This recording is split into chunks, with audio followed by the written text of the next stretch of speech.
Take a sweet. It's almost that time. Yeah, man, the Swig Podcast, Yeah, man. we gotta tune in. Hey, man, let me grab this beer right quick, man. Yeah, let me get my drink ready. Yeah, man, shoot, man, they be talking about all types of on it, man. The lagers, the man. There's some beers I ain't never even heard of on there. We about to learn about them, though, too. Yeah. Let's do this. What's up, world? It's your boy, the Bearded Brother. And Shani Hadia, the marvelous gift in the building. What's up, people? How you feeling?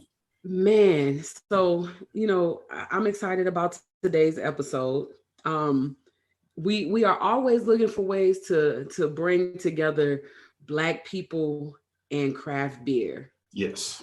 And when you could take it a step further and bring together a Black entrepreneur and beer, that's even better. And then when you could take it even a step further and bring the Black entrepreneur with the ingredients together. One of my favorite beer ingredients, by the way. Yeah, that is even better. So we have Adarian from Javae Coffee joining us. So I like Haitian coffee. We're going to get into a little bit of like what is the difference between the two, and I'm sure between the styles. I'm sure you'll take us down that path, but tell us a little bit about Adarian. That's like, I'm sure coffee will be a large part of that, but do you drink beer? Yeah, I drank a beer last night. I like beer a lot, actually. So okay, our kind of guy. Yeah, I'm drinking a Black is Beautiful. It's an Imperial Stout by Pontoon, Atlanta Beer Gang, and Brewing Conversations and the Atlanta Podcast. So it was a collab with the Black is Beautiful initiative. And this one is with cocoa, coffee, and vanilla. So I'm getting more of the cocoa notes and then very subtle coffee on the back end. It kind of lingers. The vanilla kind of floats throughout it and makes it very palatable. Yeah.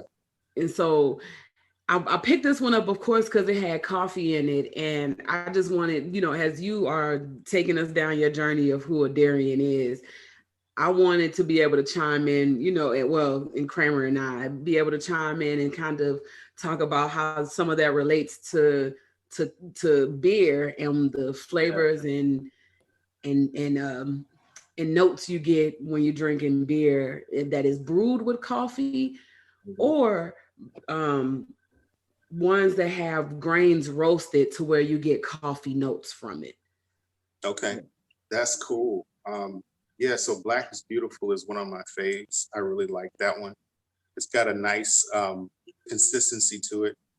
I like how when that one is roasted, I think they over roast like a brown rice to give it that malty feeling or that malty aftertaste. Mm-hmm. And it's really good. I like it. I don't think they do rice though. They do grains. Not many of them aren't done with rice. Yeah, that one particularly kind of tastes really good because it's a stout ass beer. But then you get a very pronounced like espresso note at the end of it. And I like that a lot. I guess, yeah. I'm a huge coffee and stout kind of guy. So, of course, my first beer I have is the Abominable Snowman by Jackalope Brewery, which is out of here in the Wedgwood, Houston area. It's an Imperial Mocha Stout brewed with coffee and cocoa nibs. Kind of opposite of Shawnee's. You get the cocoa nibs right on the aroma. It's like 100% just cocoa nibs, and then it's coffee pretty much throughout the whole sip. When it coats that tongue, it's just like coffee, and then it's just like a nice little kiss of chocolate right at the end, which is is the kind of combination I like to go for rather than just stout. It's like starch coffee all the way through. Adds a little different level to it. So. Yeah, this one at 10%. When I opened it up, I got booze. I was like, oh, this smells boozy. I'm here for it though. Oh, and it's maybe I'll say Claire chocolate. Sorry, I didn't realize that. Oh, that's olive. That's olive chocolate and Bongo Java coffee. Okay, yeah, that's a nice combination. That's a very Nashville combination. Now that you It is mentioned. very Nashville. Very local. So I was actually just about to update the listeners.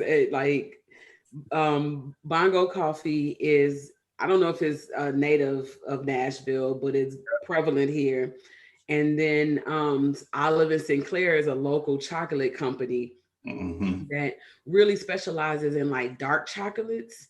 Yes. And very rich, dry, like interesting combinations.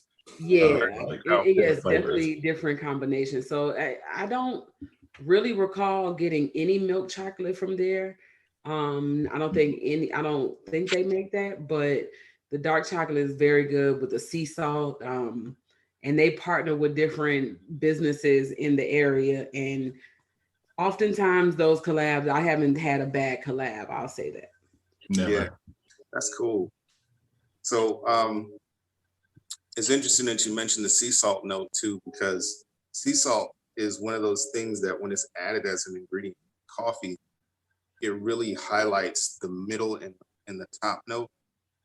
And it's almost like when you go to these places and you get a gourmet chocolate chip cookie and then they sprinkle sea salt on it, then all of a sudden you taste notes in the chocolate that would have been hidden by the butter in the cookie. Well, that's similar with the coffee. Some coffees naturally have like a buttery note. Haitian coffee in particular does that too. There's a lot of natural oil production in the Haitian coffee bean. And so when you complement it with the sea salt or with black pepper, it really picks it up really well. Yeah, that's one of the things that I enjoy. So the coffee that I'm going to enjoy with y'all while y'all have your beer today. Yeah. Tell us what you're drinking. Yeah, so I roasted some of, let me see if I can adjust. This is some of my Haitian Bourbon, which is a middle to dark roast. And it's got hints of sweet orange and cocoa. And so for the country folks that say bourbon. Right. Yeah, I read. I was like, oh, he's drinking bourbon today. Bourbon. Yeah, kind of. So in Haiti, we call it Bourbon because of the Bourbon cherry. But you could pronounce it bourbon. And what I do typically is when these beans come in from the farm, my family's farm, I age them in cigar boxes. So either cigar boxes or whiskey barrels. And this batch particularly was done in the cigar box because I like the way that the cedar treatment kind of complements it. Okay. And so I had a chance to pull a lot of the different oils out of the surface of that during this roast. So it's a little bit of coffee 101. I wish you could smell this through. Me too. Right. It smells amazing. Wonderful. You got a really rich. Let me sniff my beer. Yeah. Yeah, it smells good. Right. Oh my God, that smells great. So what we're gonna do is we're gonna talk about some of the complementary notes to it. So I do have some Himalayan sea salt that I'm gonna grind into it. I've also prepared some cardamom. Some pods that I have here. And so I'm going to show you that looks like. So we have the coffee here, and then there's some open cardamom pods. Simple stuff. Got it from the farmer's market, 100% organic. These are from Ghana. Okay. Definitely want to say thank you to my African connects that helped me do that. But that was one of those things that was really important for me to be able to showcase some of the bean as well as some of the ingredients that we use to do that. Okay. So you can see I'm opening these partially. And what I'm going to do is I'm going to take the traditional Haitian millet, pistol and millet grinder.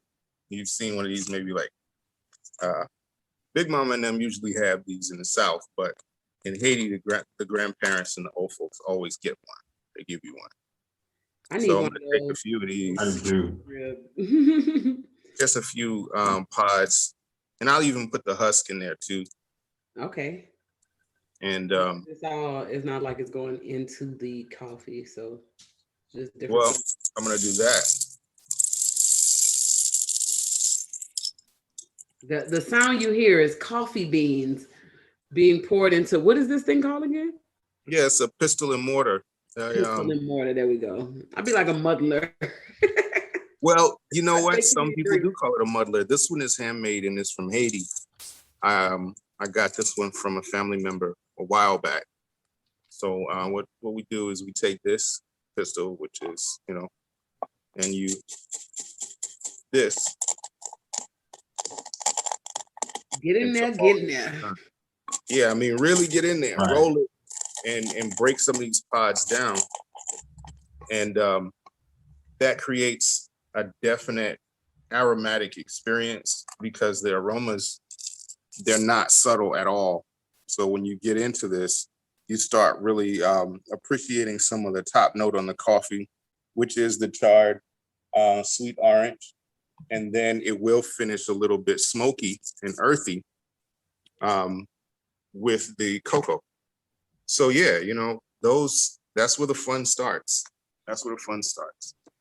I'm not gonna lie, that grinding was very like satisfying on the ears. It is. That's some ASMR for real. I was just about to say that. I was like, Yeah, can you get that like on a loop real quick? It's definitely there, man. Like I really enjoy it.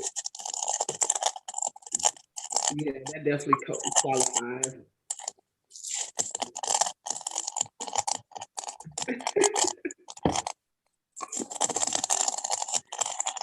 I feel like I should also be whispering, and now you hear I know, right? and cardamom. Now, as you breathe in, concentrate on how your lungs expand and contract. So part of that experience too is that we have different ceremonies, like people get engaged. If a person gets engaged or if somebody's going away from college or the military, we'll throw a party. And there'll be people sitting around like an open fire. And they'll get a big one of these about the size of maybe a 5-gallon Home Depot bucket, right? But it'll just be wooden.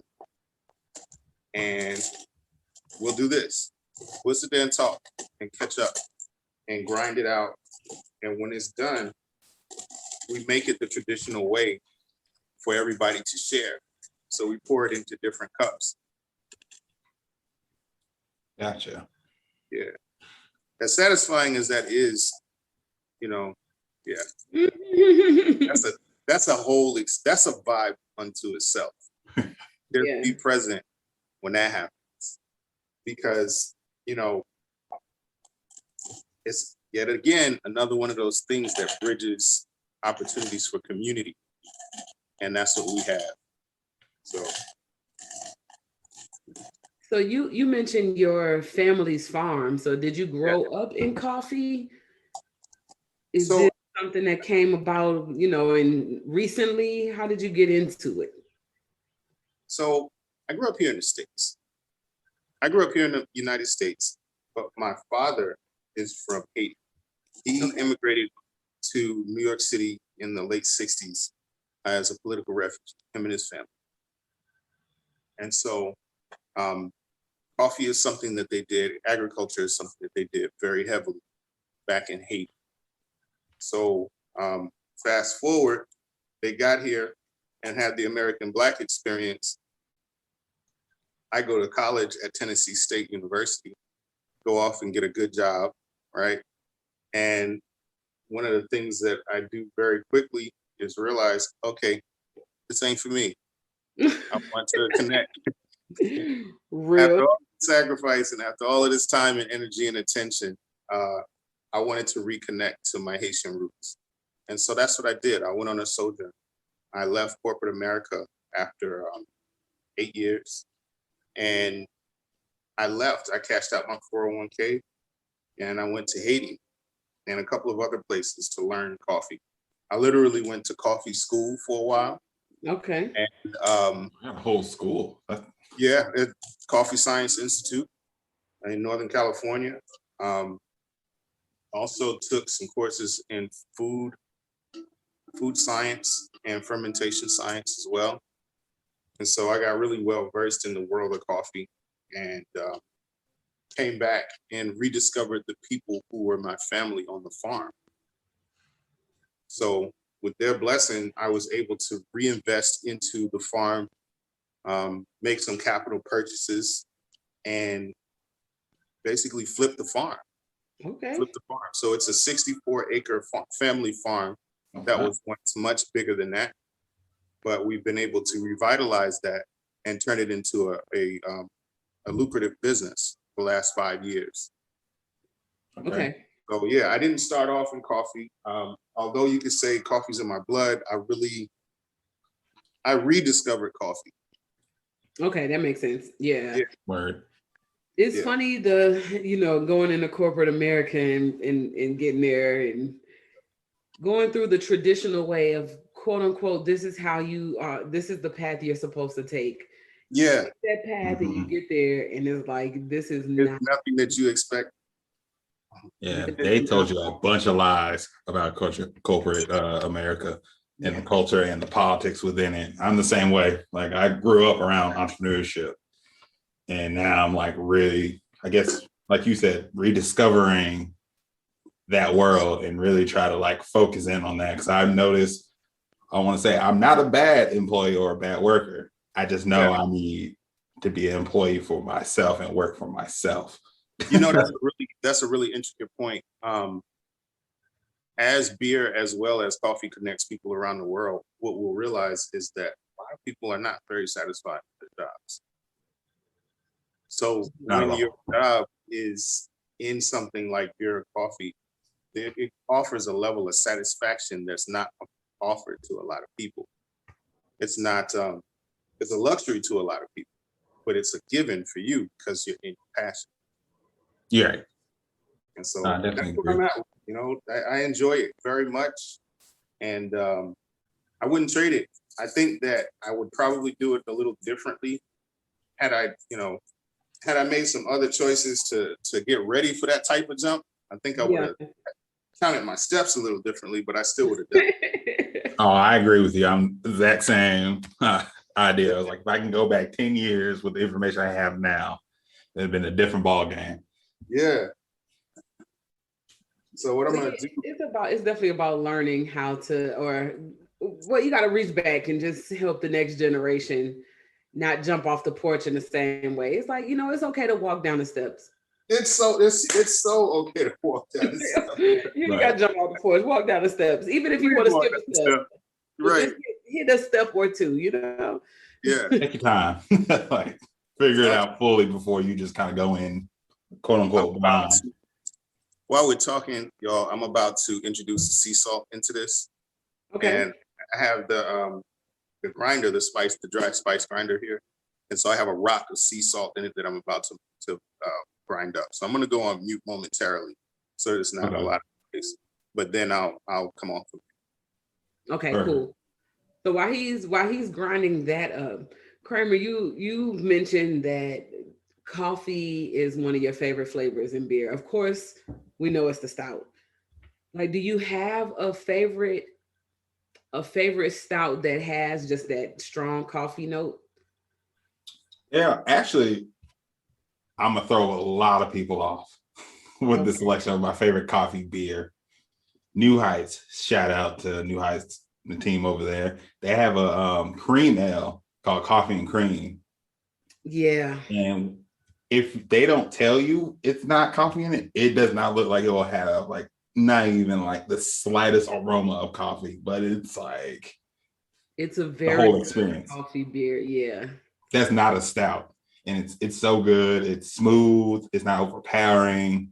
It's just the right enough coffee to let you know it's there. And I think I like it with like a highly carb style of beer. Like cream ales are usually very carbonated, real fizzy, and I think those bubbles kind of balance that coffee like intensity a little bit.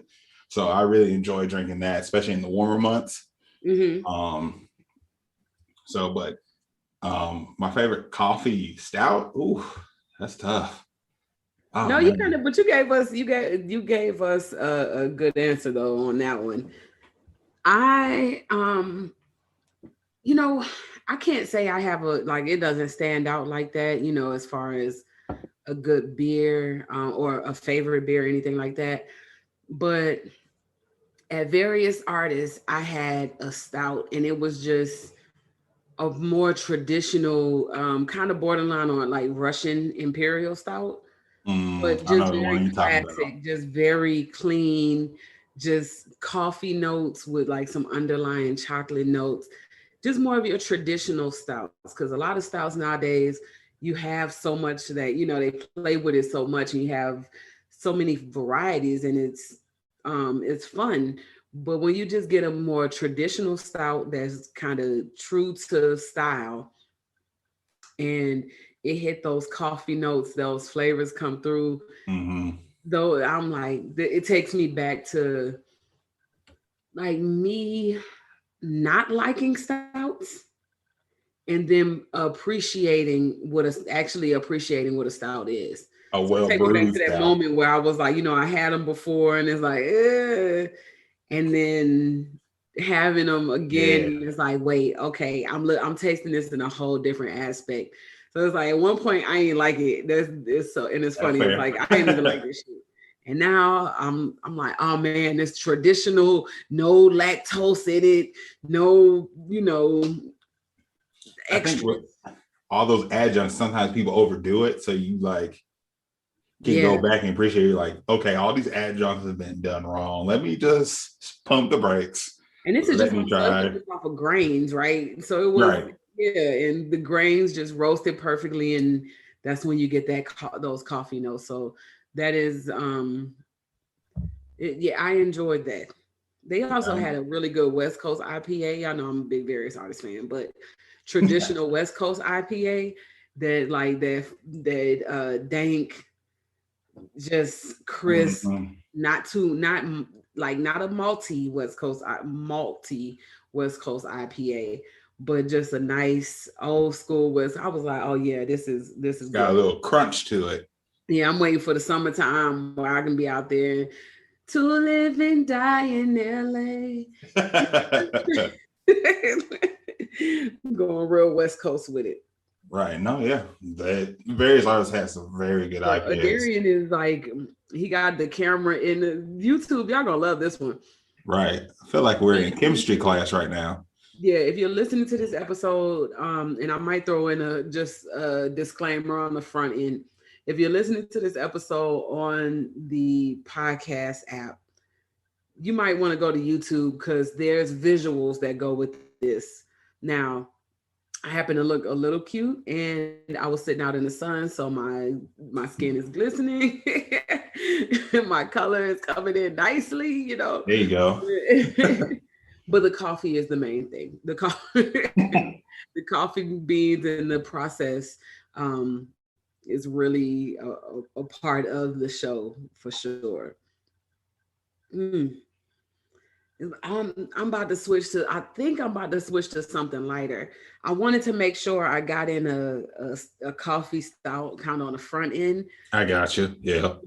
but I'm going like to a blonde ale next. I just I'm thinking about making might call an audible and go with a lager.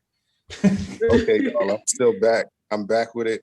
And okay, all right. you can see the cardamom and the sea salt came out really nice in Okay. hand grinder. Yeah. Those specks of it. This is so aromatic. This has got the whole living room is smelling like Ethiopian coffee right now. If Okay, you know so what processed stuff sounds like. let me ask this: is this like what's your and you can put this in if you explain in processes. Sure. What's your typical morning routine, like your morning coffee routine? Because now granted that didn't take that long, but I know some people use it as like therapy, almost like a ritual to make their coffee. So they might actually take that cardamom every morning or just about, in that sea salt and grind it up. And I see you have, what is this, the pour over process? Yeah, so this is a traditional kettle. This is a fluted cylinder or a fluted kettle, and I'm using the Bialetti 225 ceramic pour over. Okay. And I have a bamboo insulated cup that I like. I have kind of a wood theme, like to keep everything together. This coffee will go really well with that. And so I passed that through just to make certain that the cup was warm and the filter, I got it nice and warm. Oh, okay. All right. And so now we're going to do is we're going to take our beautiful coffee. We're going to pass it through our pre-wet filter like so. And this water is still kind of hot, but we let it come down. Came down from a boil at 212 to might be sitting somewhere like around maybe 195 now. This is like, it's like brewing beer, like knowing the temperature of the water, Right. you know, Yes. getting your grains and everything mixed in right. And You got to pour it correctly. yeah. That's right. And So this process is called blooming the coffee. If you notice inside of the paper filter, I didn't wet all of the coffee and it's not uniform up there, but I'm letting it slow drip just enough for the coffee grounds to expand. Okay. You know, I want that to saturate a little bit. And as it does, it will expand and bring a different dimension to the coffee. So a lot of the coffee is aromated right now. So it's really strong smelling. So all of those notes with the sea salt, all those notes with the cardamom, all of that's really pronounced right now. And I'm gonna let that sit. I'm gonna let that sit there for a couple moments just to kind of let the air escape. And then once that air escapes, what I'll do is I'll allow that to just kind of breathe for a second. Okay. Does that wood? I know you like to use wood for most of your process. Does that make a difference between flavor versus using metal for most of those pieces of equipment? Very much so. So, you know how in the country folks don't throw out the grease? Yeah. Okay.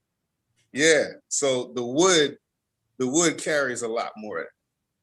Whereas the metal, it's a lot less forgiving. The metal, you just heat in the water. Gotcha. Okay.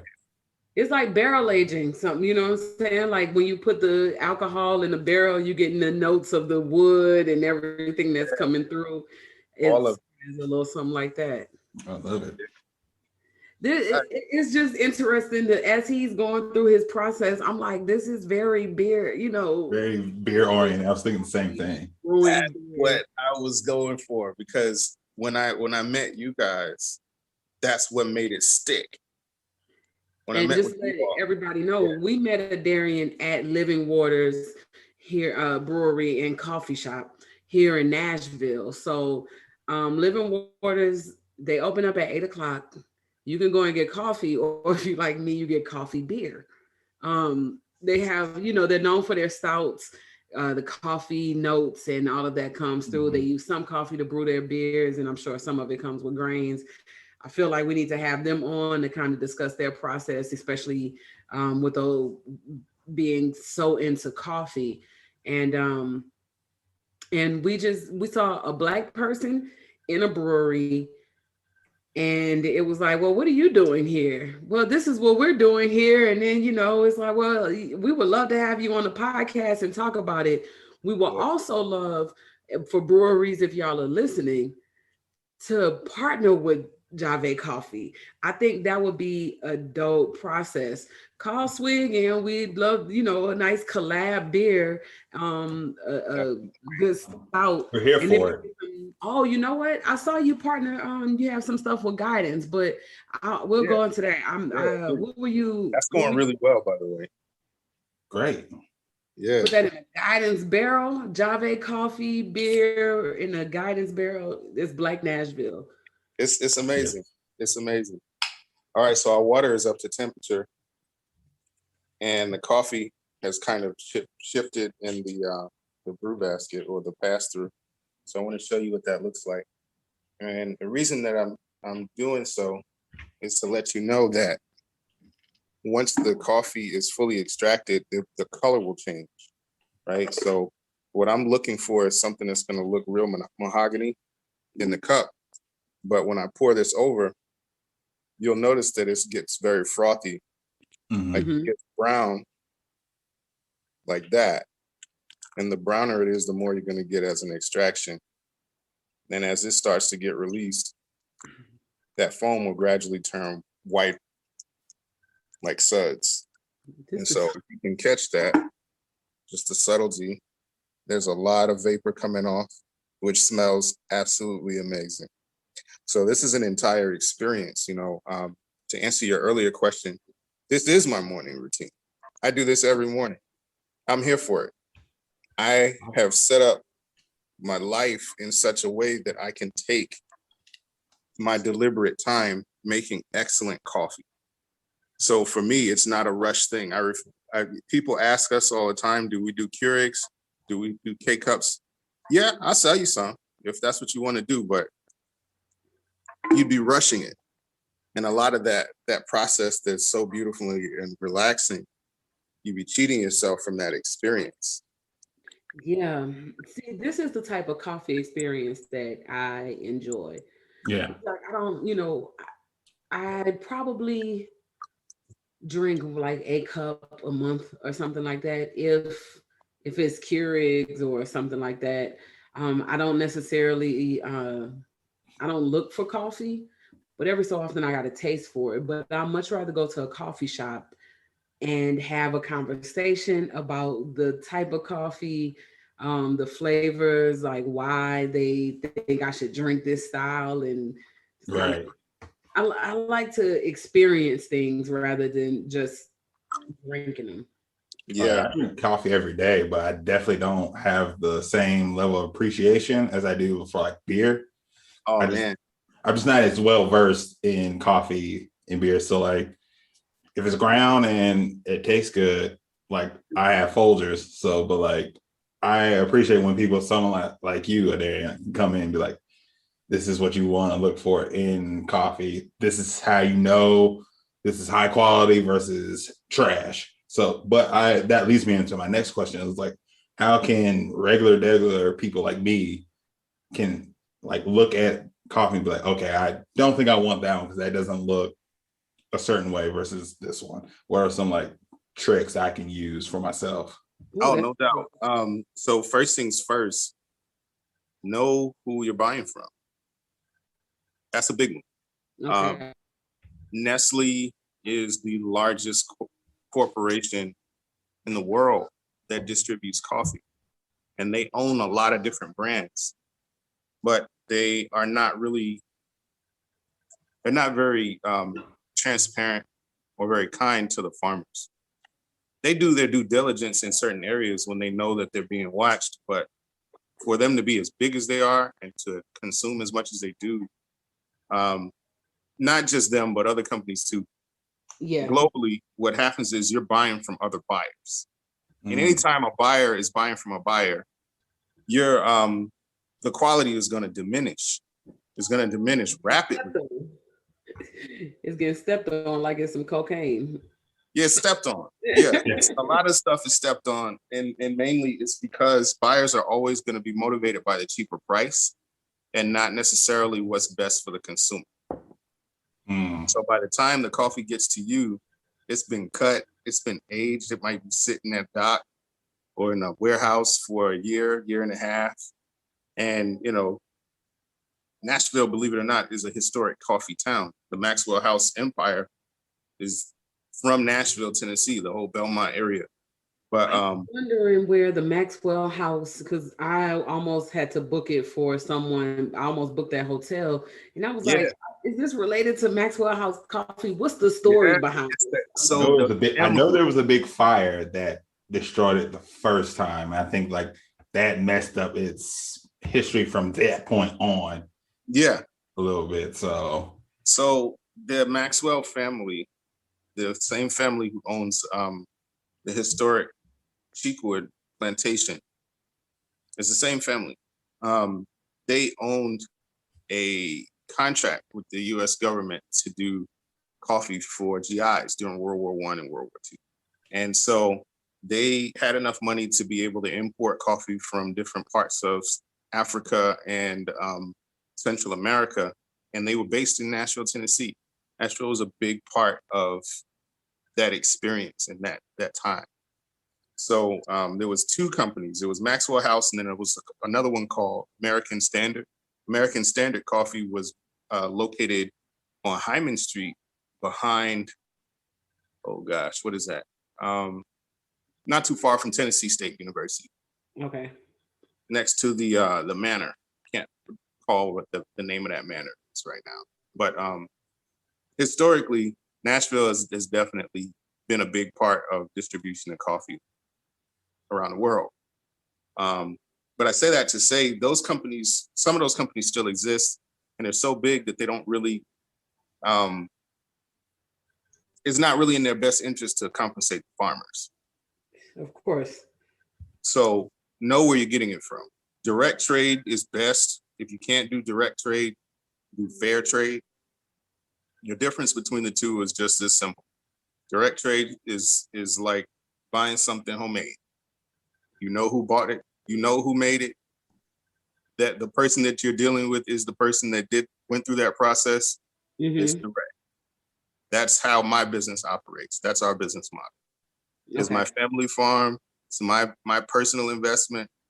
And it's a business that has evolved from me directly being Haitian and working with Haitian people. Fair trade is when buyers act as a collective and they may buy from a co-op of farmers. Set the best price for the farmers that are involved. And therefore, the people who are actually doing the work, pulling it out of the ground, they can get somewhat of a fair price. But the quality is definitely there. It's just like anything in the U.S. or in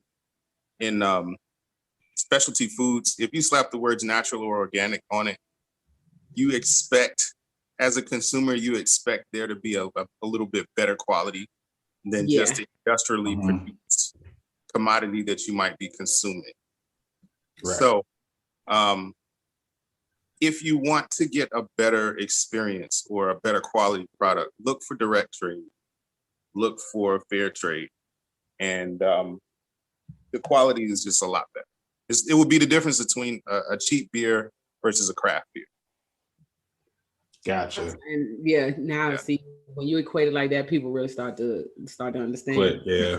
I used to work at Whole Foods, so like I was a little familiar with like direct and fair trade. Yeah.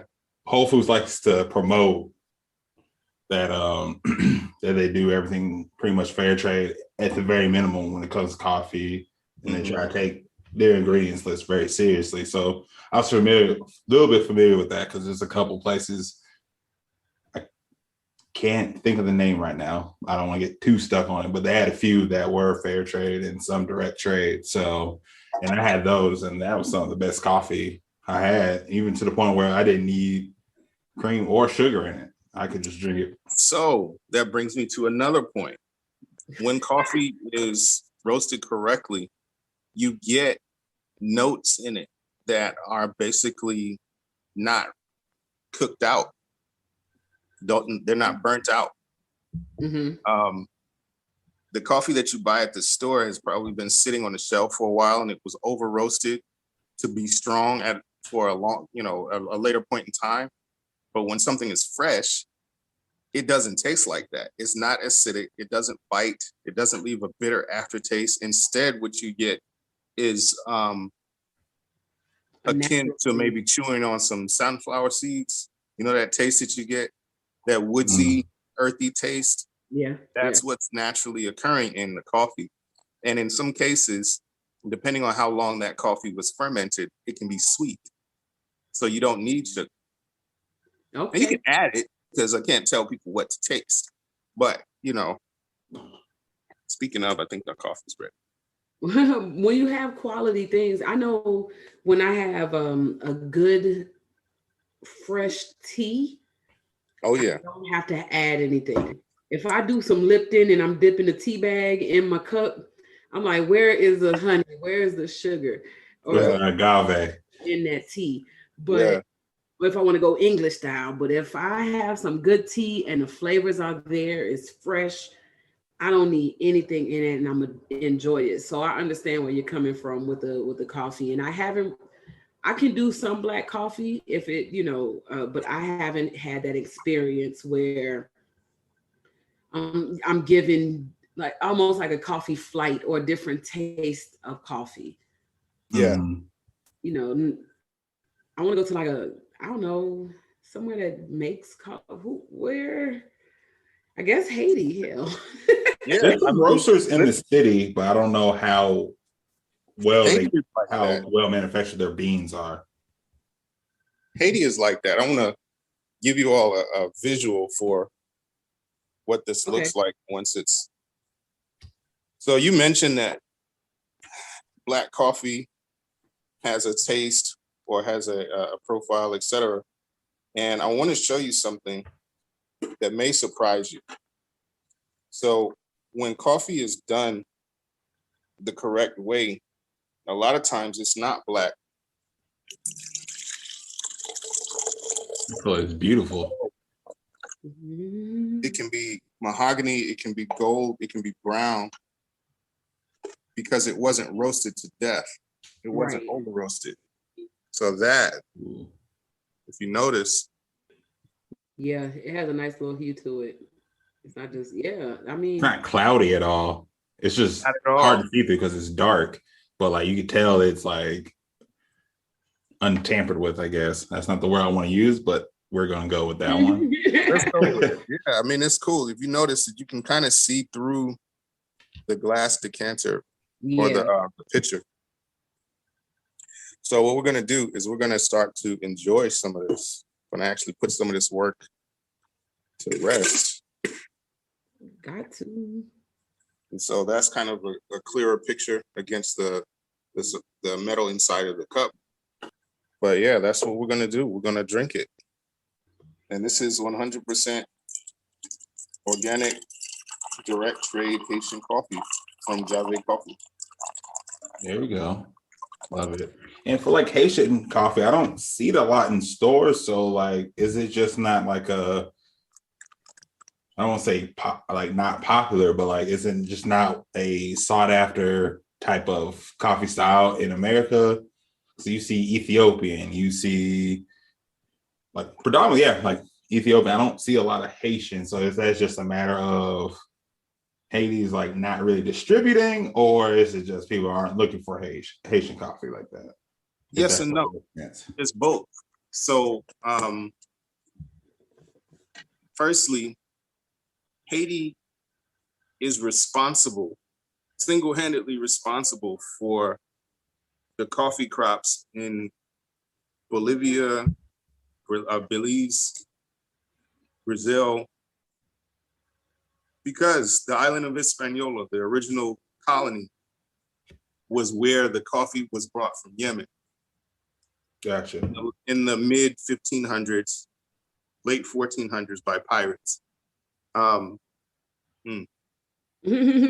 a moment, enjoy. Take a moment. Creation. We've had several moments on the show, so Wow. We know when we get a good beer and it takes that like, oh, okay, cool. Like, so I understand. I feel like I would get it with the coffee. Part of your ritual, taking it in. yeah. As you have your moment, I'm gonna crack open my second beer. One of the greatest sounds in the world.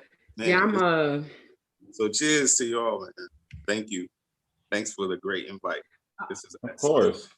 My beer here, I got, I guess, a lager from Collective Arts Brewing, and it's a new way to discover music, and they collab with like different like local artists, I guess, and they make this beer and do the beer art in the style of the artist, so you can find information on it. So this is my first time having it. I just love the can art. Sometimes that's why I buy beer, is because the can art looks dope.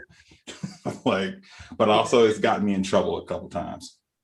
this one has no can art. It's just a generic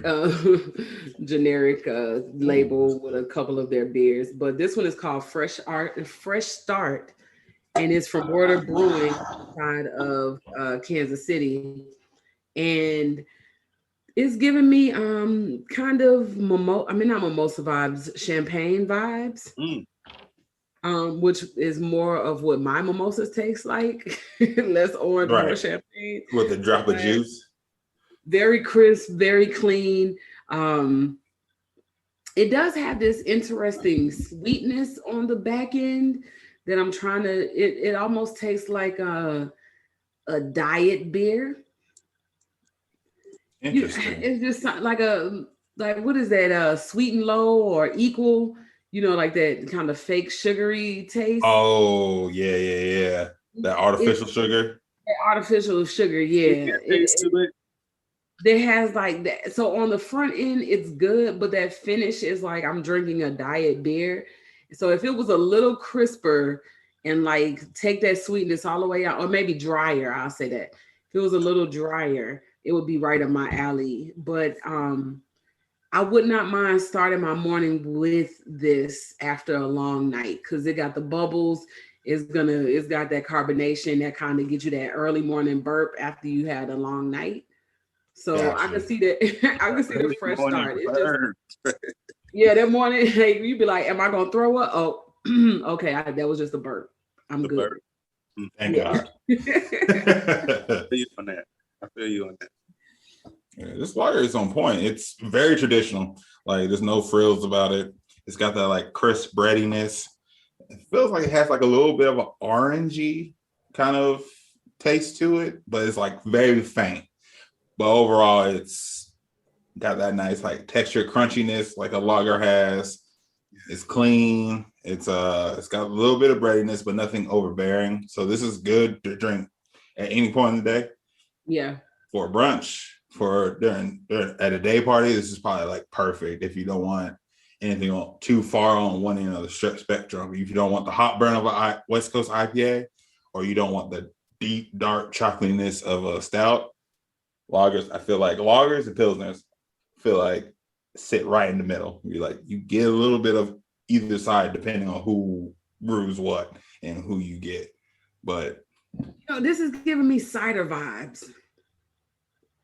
This beer is giving me cider vibes. It's a blonde ale, but it's giving me some of that crispness, that interesting bite of a cider. When you said day party, it started getting my mind going because I was like, this is definitely a day party situation right here, where it's not heavy. You can put back a couple of them. It's at 5.2%.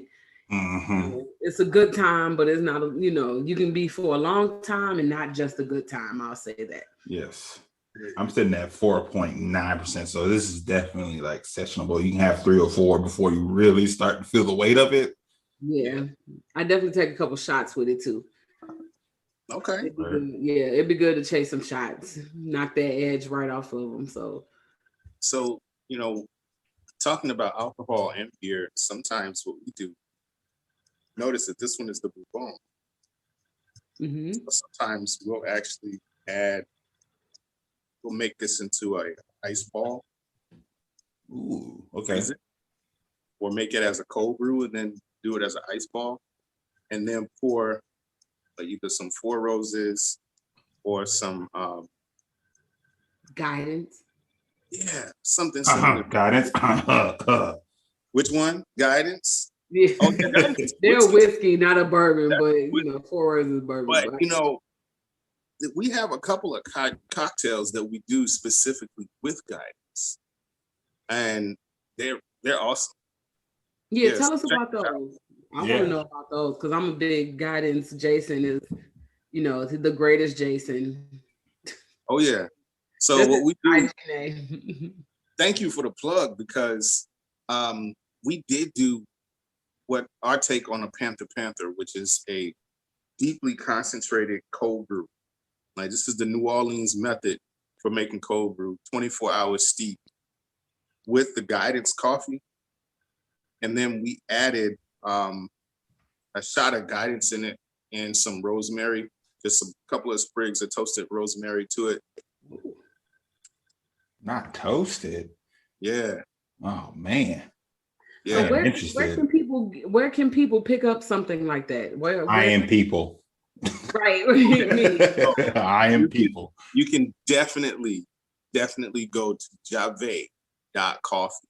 JAVAE.coffee. Don't mind me. I'm just You looking can it get up. the, you can get the all good. guidance coffee there, and then you stop at Guidance one of your Coffee. local liquor stores here in Nashville. You could check the guidance website to get the Yes. whiskey. Get up guidance directly for it. They are selling it on the website. I believe that we will be in this next flight of shipments to the stores. So pretty much anywhere where you can find guidance whiskey, you can also find the guidance coffee. Yeah. So wait. So what is guidance? The guidance coffee is the actual grounds. So right now we have a product that is my coffee beans that Yeah. have been infused with the guidance whiskey. Okay. Yeah. Oh my. Okay. Yeah. Right. I need It's that. it's a whole vibe. That's you talking about a day party. That's a day party. I actually stay up after that day party if I have some guidance Right. Javae coffee. Why? Or your body's in a state of confusion. It's like, I want to go to It's sleep, pure but I'm confusion. awake. I don't know what to do. It's like we just gonna keep Okay, going. That's the other thing. That's the other thing. With the way that we roast during very scheduled times so that we know how to get a good time release from the beans. We roast using the traditional Haitian methods. So what that means is it doesn't hit you all at once. Like the coffee that I'm drinking now will hit when maybe 20 minutes from now, but it won't hit again for a second wave until about 45 minutes to an hour from now. And then finally in about 2.5 hours, I'm gonna be lit because it's not gonna crash me. It's gonna be a gradual step up and a gradual step down. Because I don't have any of the artificial preservatives, I don't have any of the artificial things in the coffee. You're just simply tasting the bean. Bean has been well fermented, it's been well roasted, it's been taken care of in the correct and optimal conditions. And it was roasted in such a way that is going to get the most out of the coffee. And we just did the traditional Haitian method of grinding, Yeah. extraction. So you're not going here looking like a coffee fiend, No, you're not going to be jonesing, but you definitely won't want Speedway coffee after that. That's fair. It's like coffee, like have seasonalities as like some styles of beers do, like stouts traditionally are like winter, IPAs are traditionally like summer, spring, warmer months. Yes. So this season, here we are in the bed of spring, almost moving into summer pretty soon. So the seasonal coffee that we suggest is the rosé. The rosé has a hibiscus top note. So it tastes very floral, almost like sucking on a honeysuckle. So check this out. When I sip,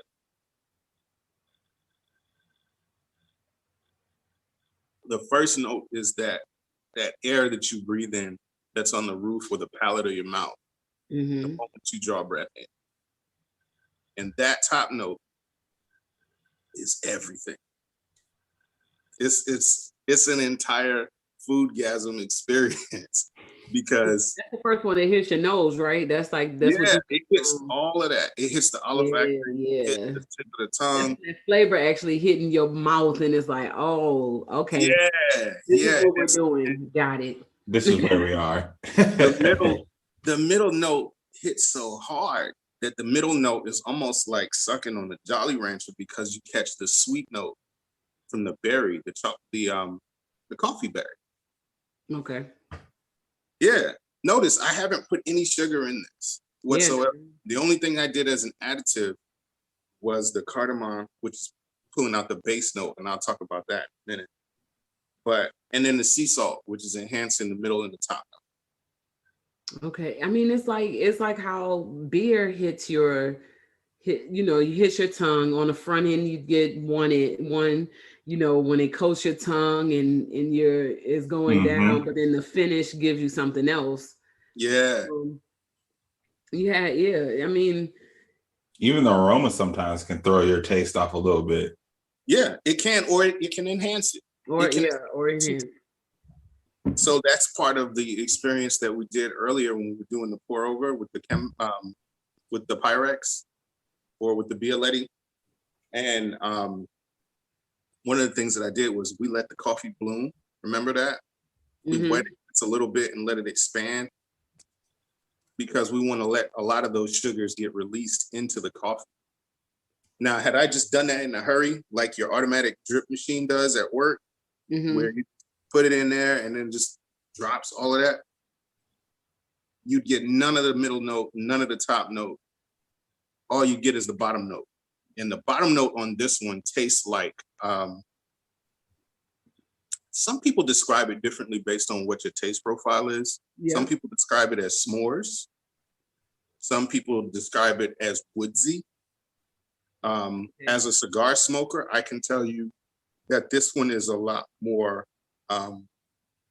it's very light. It's crisp to the finish, but you definitely taste smoked. It tastes almost like a smoked earth or a smoked chocolate. Okay. Yeah. I get that a lot from Yeah, but as we wrap up, I just want to talk about like some misconceptions you might want to clear up about coffee. Like people like, oh, I don't like coffee because it, like you said, tastes burnt. But like, what's something you hear all the time that's negative about coffee? You're like, that's a goddamn lie. Watch your mouth. You need to try my coffee. You know what I'm saying? Like, I might hit you for that lie you just told. Number one misconception that I hear about coffee all the time. Black people don't drink coffee. Like beer. See, I cannot stress to you how much of a fallacy that is. Yeah. See, I think black people don't drink this type of coffee. They don't do this process often. No. I think what it is so that I could be wrong, but I think what it is that people are really turned off by bad coffee. And because they've experienced bad coffee, they just say, no, I don't drink it. Yeah. I'm more of a tea drinker is the number one response that I get until people try it. Because coffee done right is a lot more similar to tea. Yeah. Yeah, that makes sense. Okay. Number two, I don't have time. That's real. I hear that all the time myself. No. The same 2 minutes that I'll put it to you this way. A certain chain usually has a line in the morning that's about 20 minutes long. Ooh. If you can get in that line, you can make your own coffee. Shots fired. Make your own coffee. And that $7 to $8 so that you're gonna spend on one cup, just here's some simple math for you. A standard latte at any sit-down coffee shop can range from $4.25 to $6.75 for a cup, one cup, US dollars, $6 to $4. Okay. The farmer will probably see 17 cents. 17. Damn. I was like 75 cents. 17 cents. 17 cents on the whole pound. On the whole pound. All right. How much should they be getting? Come on, we gotta do better, people. Let's bust this down. Let me bust this down because it allows me to dispel another theory that's floating out there that Black people are terrible at math. We're great at math, by the way. Word. The amount of coffee that it took for me to do this is about 11 grams or 2.5 tablespoons, 2.5 to 3 tablespoons. Okay. So if I had made this at a craft store you had came into my place of business and took this out as a latte or something, you would have spent about $7 on the 11 grams. Okay. Yeah. So of that 17 cent divided by carry and they ain't getting nothing. It's about it comes down to about 0.06 less. Okay. The farmer show that black people we ain't proving nothing to the white folks listening to. I love y'all that y'all listen to this, but we ain't got to prove to y'all that we know math. Just know that them numbers is fucked. Right, we know the numbers. We might not say I know them, the but numbers. we know the So numbers. basically it's 0.03 cents. 0.03 cents, not 3 cents. 0.3 of a cent. Of a cent. Get the hell out of here. I believe you, but get the hell out of here. Yeah. That's horrible. That's what the farmer is seeing from that beverage. But you're saying, okay, go ahead. Yeah. To clarify this and bring this on home. Yeah. This is why direct trade matters. With Javae Coffee specifically, I'm going to keep it flat foot funky with you. I pay my family and the farmers in that community, I pay them in US currency. Okay. So when you buy a bag, they get their cut in English. Okay. Understand? Yeah. They're not getting 17 cents. If you a small bag of, say, the guidance beans. The guidance beans, the small bag might be, I think it's $13. Okay. $13, something like that. Okay. And that's like that's enough to make 9 cups of coffee, 9 to 18 cups, depending on how strong you like it. If you get the smallest bag and you put it in your automatic machine at home, it makes 18 cups of coffee. And that's about $13. Okay. Okay. Simple as that. The farmers are seeing that. The farmers see that per cup. Okay. Okay. Bottom line. They may, okay. All right. They're making like 35 Javae Coffee cents. Yes. Per cup. Because that's actually fair. That's something that they can make a livable wage on. Yeah. Okay. That's dope. They're not just getting fucking beat up. 3/10 of a cent. 3/10 of a penny. Yeah. I'm paying the competition is doing like 3/10 of a cent on a cup. I'm paying on average, bar that you go make a super macchiato or whatever. I'm paying about 35 cents, between 35 and 45 cents per cup. That's good. That's so that's why it matters. Divided by carry the one, a lot more money than 3/10 of a cent. That's all y'all need to know, people. About 12. Well, yeah, on a cup. But when you talk about direct, you ask a great question. Where can you buy it? You could buy it from my website, Javae.coffee, or you could buy it from Guidance Whiskey's website as well. When you do that, it allows us to buy enough to do wholesale with the farmers. Yes. Like the goal, straight up. Let me put this disclaimer out there. The goal is to sell enough Guidance coffee to buy an entire crop from the farmers so that they don't have to worry about it. Okay. That's awesome. That's how we flip. People flip houses, we flip coffee. I love that. And then how can people keep up with you on social media before we take it on home? Hit us up at Javae.coffee. We're on Twitter, we're on Instagram, we're on Facebook.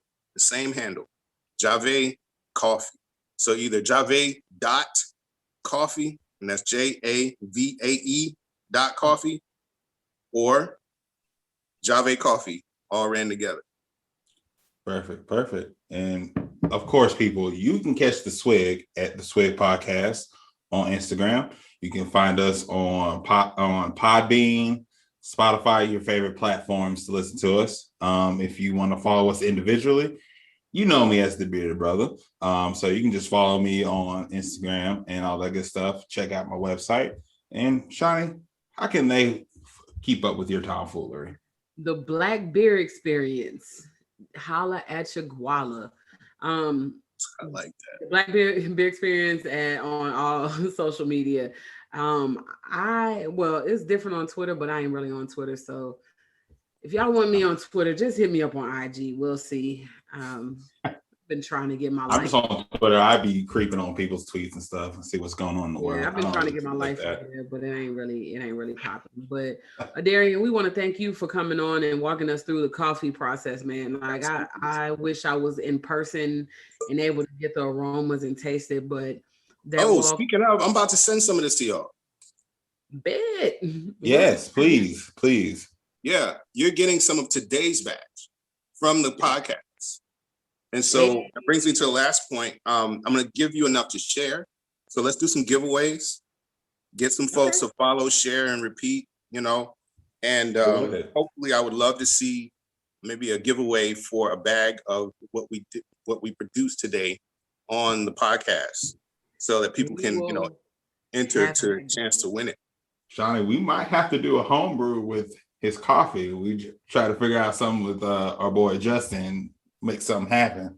Let's do it. So we're gonna we'll set up the giveaway, and we'll also look at some recipes to do a home brew and see what we come up with. I'm excited about that.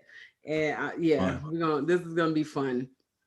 And I just want to say, if y'all have gotten this far, before we kick it off, if you're a brewery and you are listening to this podcast, like, reach out to Javae Coffee. Let us know that you're reaching out. Let's do a collaborative brew that that showcases this coffee and utilizes a Black-owned business. That's what the Swig is here for. That's what we are trying to be, that bridge. So if this is something that intrigues you, let's talk about it more, and let's put something out there. Yeah, Adarian knows his coffee shit, so we're going to make a great beer. You know it. And it don't have to be, if it's not now, that's fine, because we in the middle of summer, so maybe you're thinking stout, and that's fine. We could set it up for later. But yeah, I think that I would like to see some of the breweries or some brewery around here utilizing Javae Coffee for their beer. So I think that's gonna be great. But y'all take it easy. Have a great day. Drink up. We out. Peace.